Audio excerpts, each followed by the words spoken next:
just going to give a brief overview of what I've discovered using the A-Logic recently. So let's say you've got a couple of waveforms. Here's sort of pulsy looking square wave. Excuse my drawing, I'm not very good at that. And let's say you've got another LFO which is doing a triangle wave kind of thing. Now I'm using the A-Logic to get a max and a min off that. If I wanted the min wave is looking a bit like this. So it's tracking with whatever's the lowest frequency at any given time.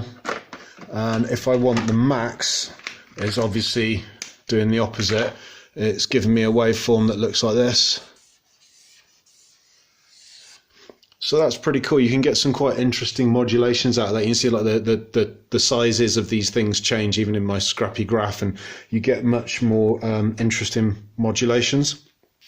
Here I've patched a square wave LFO into the A-Logic. I'm only using one of the inputs.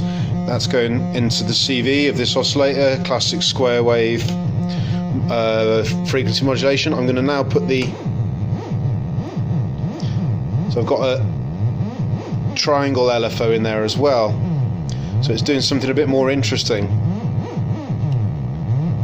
So I'm taking the min every time. If I take the max every time, it's taking the highest frequency available of the two each time.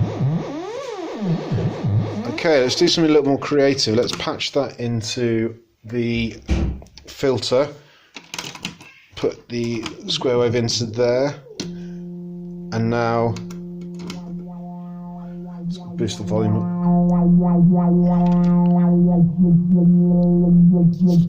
Let's go for the min.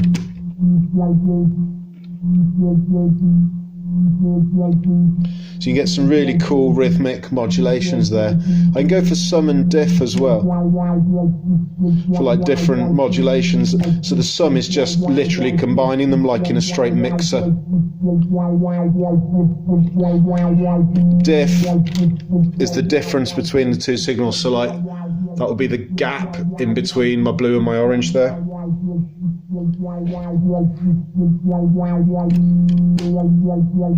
And max, tracking that top line. So obviously I can feed other things into this.